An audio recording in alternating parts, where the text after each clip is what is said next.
जोंनि नारेंगि हालामारि बाथौ गौथुमा जा हागौ बेखौनो जों एसे अनसुंथाइ होनो थाखाय बे जायगासिम नुजाथिफैदों।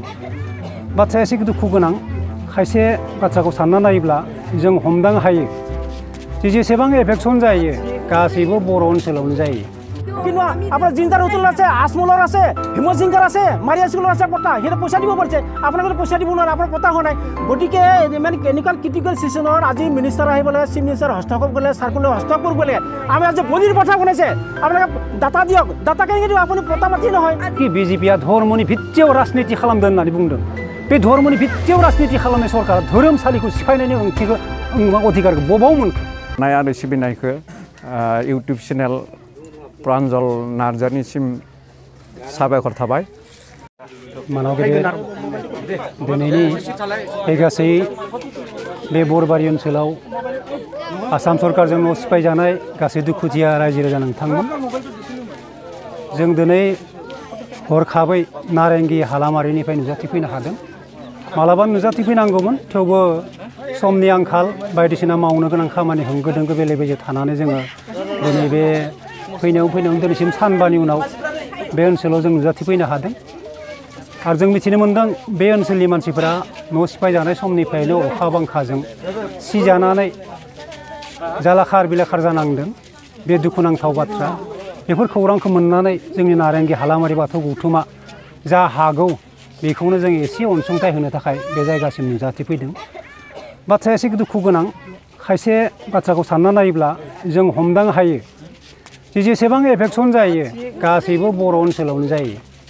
थांनाय एफेक्सन नलपारानि जि एफेक्सन, बे नलपारानि एफेक्सनावबो जों नुनो मोन्दों बहाय एखे समानैनो मुसलमान आरो बर'फोर माखासे दंमोन।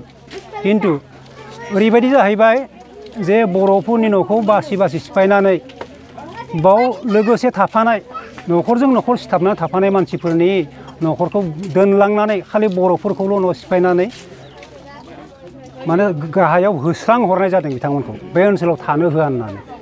दा बहायबो जोङो जा हागौ एसे अनसुंथाइ होनानै फैदों।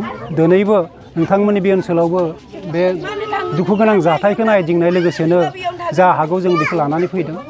जों मिथिनो हादों जे थांनाय जा सरकार सर्बानन्द सन'वाल सरकार, बिथाङा बुंदोंमोन जे जाति माति भेटि होननानै फंसे खोथाखौ बुंदोंमोन।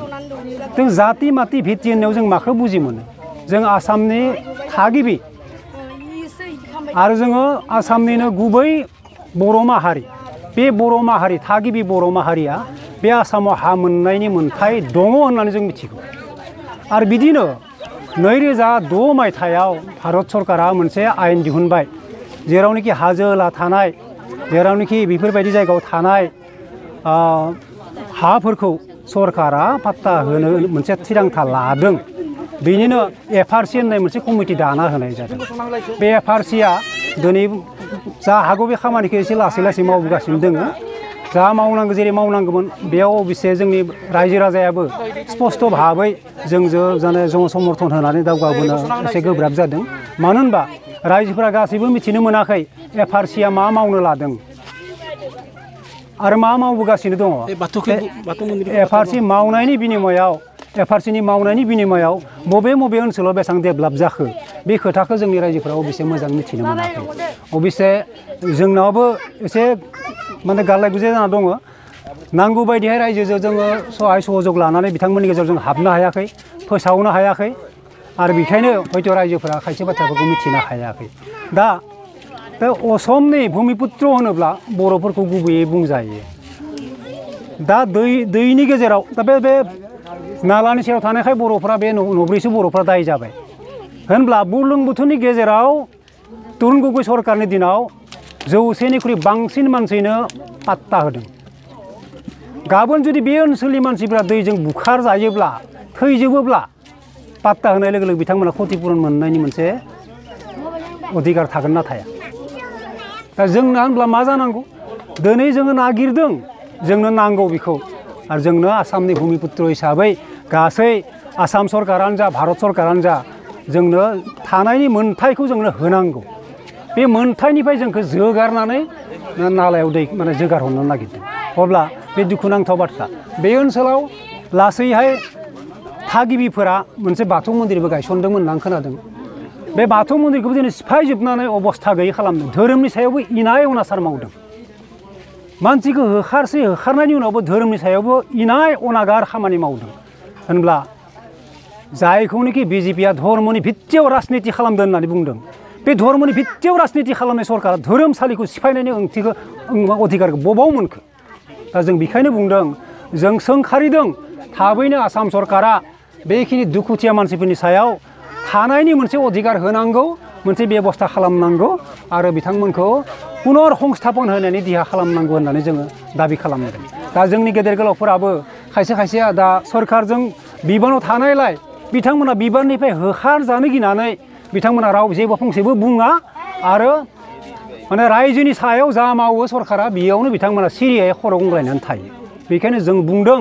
जे जोंनि गेदेर गोलावफोराबो एसे खुगा सिनांगौ माखासे सम जोङो सह्य खालामबोबाय जेरावनोखि जोङो राव नागिरनायनिफ्राय स्क्रिप्ट नागिरनायनिफ्राय माखासे बुग्लुं सुग्लुं खालामना माखासे बर'फोरा बुख्रुब सुख्रुब खालामजाबोबाय दिनैबो राव मोननायनि उनाव इसिडुलाव हाबनायनि उनावबो जोंहा नै बेबायदि अबस्थायावनो दंबाय थायो बेखायनो आं बुंदों जे जोंनि रायजो राजाया एसे सांग्रां जानांगौ बाराद्राय नाख्रेब जाबाय थानायखौ जोङो सह्य हाया गतिके जोङो गासैबो खौसे जानानै जोंनि बे जायगायाव जेरै दङ बर'फ्रा बिदिनो थाफिननांगौ आरो बिदिनो बर'फोरखौ थानो थाखाय अधिकार होनांगौ होननानै आं बुंदों दा जोबनायाव मा बुंनो बुंगो माने बाङो खोथाया बिदिनो जा हागौ नोंथांमोननि सेराव जोङो जा अनसुंथाइ लाबोबाय जोंनावबो माखासे माने गारलाय गुजाय खामानि दंबावो नै थांनाय 15-16 मेयाव बर' बाथौआरिनि जे जोनोम सान बेयावबो जोङो जा हागौ बेखौ अनसुंथाइ हैबाय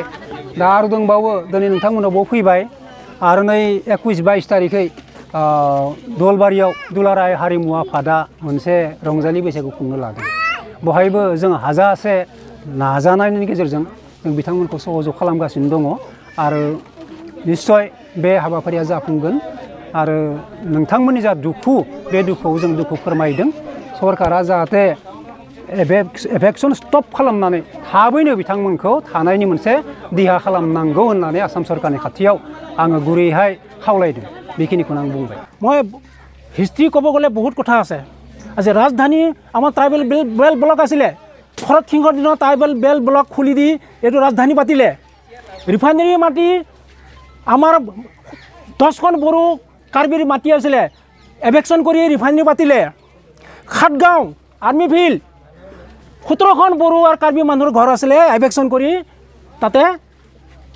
আৰ্মি ফিল্ড বনালে পেপাৰ মিল জাগিৰোড কাৰ্বি আৰু বড়ো মানুহৰ মাটি আছিলে তাতে এভেকশ্যন কৰি পেপাৰ মিল বহালে সেই তেতিয়াৰ পৰা আজি 50-60 বছৰ দিনৰ পৰা আজিলৈকে বৰবাৰীৰ বাথৌ মন্দিৰ পথত এই এভেকশ্যন চলি আছে কাক কৰিছে ভূমিপুত্ৰক আমি আজিলৈকে নিৰ্যাতন সহ্য কৰি আছোঁ নিৰ্যাতন আমি ল'বলগীয়া হৈ আছে কিয় আজি মন্ত্ৰী সভাত আমাৰ কাৰ্বি বড়োসকলৰ বৰমূৰীয়াসকল আছে MLA আছে মন্ত্ৰী আছে কিন্তু কি কৰিছে মই ক'লোঁ সেই ৰাজধানীয়ে বহোৱাৰ পৰা আজিলৈকে কিন্তু আমি সহায় নোহোৱা হৈছে আমাৰ আজি যিটো অৱস্থা হৈছে এই এৰিয়াৰ কথা ক'ব গ'লে বহুত কথা আছে আপোনালোকৰ ওচৰত জিঞ্জাৰ হোটেল আছে একে ডাঙৰ মাটি আজমলৰ ফাউণ্ডেশ্যনৰ ফ্লেট বনালে 12 বিঘা মাটি আছে একে ডাঙৰ মাটি